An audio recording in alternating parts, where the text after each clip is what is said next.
विद्यालय की बात है, मुझे याद है कि करनाल के अंदर जब बाबा साहब की 125वीं जन्म शताब्दी आई थी 2015 में, उस समय हमने घोषणा की थी कि किसी एक बड़े संस्थान का नाम बाबा साहब अम्बेडकर जी के नाम पर रखा जाएगा।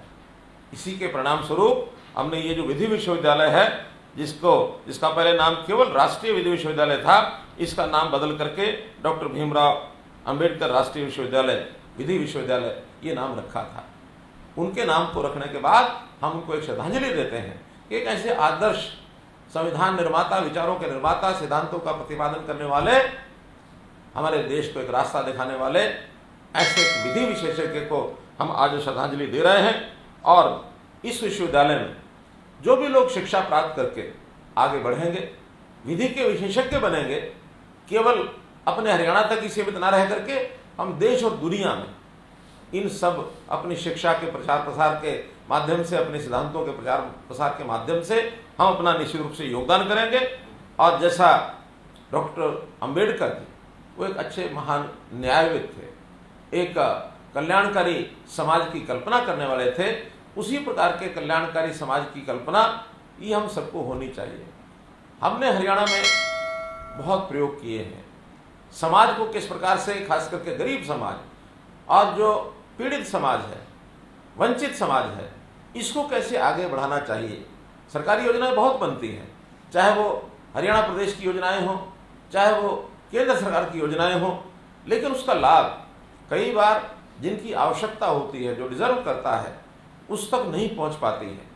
अभी हम आह्वान करते हैं कि ये योजनाएं हैं, जिसको इसका लाभ चाहिए आकर के ले जाए।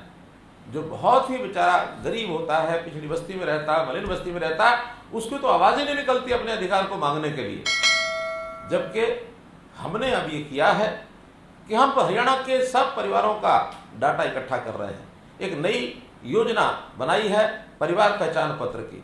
हर परिवार का एक पहचान पत्र होगा, उसका पूरा डाटा होगा, उसकी आर्थिक स्थिति क्या है, सामाजिक स्थिति क्या है, उनके बच्चों की शिक्षा की व्यवस्था क्या है, परिवार में गरीब हो जाए तो उसका इलाज कैसे होगा, ये सब चीजें हमने उस परिवार पहचान पत्र में डाल करके अपने पास डाटा लिया है। और उनमें से जो सबसे आखिरी सीढ़ी पर खड़े लोग हैं, इनकी पहचान करके आजकल हमने उनकी वेरिफिकेशन यानी इनकम की वेरिफिकेशन, आय का जो कुछ जांच है, ये अभियान चलाया है। और हमने तय किया है, एक योजना बनाई है, मुख्यमंत्री अंत्योदय परिवार उत्थान योजना। इस योजना के अंतर्गत इस सर्वे में जो सबसे नीचे के 1 लाख परिवार निकलेंगे, उसकी लिमिट कोई भी हो सकती है, तो उस 1 लाख परिवारों को किसी भी प्रकार की आय कैसे करवा सकते हैं, उसको किस प्रकार का काम कर सकता है, ऐसे काम के आधार के ऊपर उस परिवार का मिनिमम लेवल 1 लाख रुपया प्रति वर्ष की इनकम, ये करना हमने तय किया है। ये अभियान शुरू हो चुका है और मैं समझता हूँ इस 1 लाख परिवार के सारे चयन के बाद इन सब के लिए कामों के नाते से इन सबको बुलाया जाएगा। परिवारों को कौन क्या कर सकता है, उसके आधार पर इनको काम दिए जाएंगे, ताकि वास्तव में हम अंतिम का उदय, अंत्योदय ये करा सकें। अर्थात समाज में जो सबसे अंतिम व्यक्ति है, वो यदि सुखी है तो एक सुखी समाज की हम कल्पना कर सकते हैं। और इसमें हमने कुछ चीजें और तय की हैं, जैसे आय के हिसाब से बीपीएल की जो श्रेणी है, अभी तक बीपीएल 1,20,000 रुपया वार्षिक आय वाला व्यक्ति, उससे नीचे वाला व्यक्ति बीपीएल में आता था। इस आय को बढ़ा करके हमने 1,80,000 रुपये कर दिया है।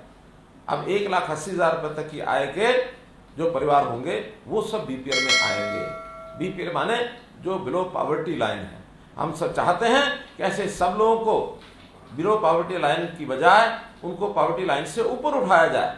हमेशा पॉवर्टी लाइन से नीचे बना रहना ये हमारे लिए कोई गर्व नहीं है, बल्कि इससे हमको संकोच होता है कि आखिर हमारे इतने गरीब परिवार भी हैं, तो इसलिए इनको कैसे आगे बढ़ाया जाए, इसकी लगातार हम योजना बना रहे हैं। इनके बच्चों को पढ़ाई के लिए, शिक्षा के लिए, स्कूली शिक्षा तक सब फ्री है।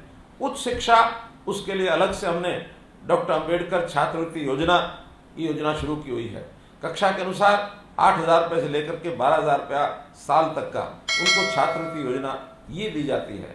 उनके परिवारों को, गरीब कन्याएं हैं, उनकी शिक्षा, उनकी विवाह के लिए ऐसी विवाह मुख्यमंत्री विवाह शगुन योजना ये हमने शुरू की है। तो बहुत योजनाएं हमने शुरू की हैं, जिसमें से ऐसे परिवारों का जीवन सुखमय हो सके। मित्रों, आज के इस अवसर पर हम इतना ही संकल्प लें कि एक प्रकार का ये जो जाति पाति छुआछूत असमानता अन्याय शोषण, इसके विरुद्ध एक लड़ाई हम सब आगे बढ़ करके लेंगे। यही हमारी शिक्षा का एक आधारभूत सिद्धांत होना चाहिए और इस विश्वविद्यालय को और आगे बढ़ाएंगे। आज इस समय दोनों छात्रावास, अहिल्याबाई छात्रावास, स्वामी विवेकानंद छात्रावास, इन दोनों छात्रावासों के उद्घाटन के अवसर पर आप सबको बहुत बहुत बधाई, बहुत बहुत शुभकामना। धन्यवाद।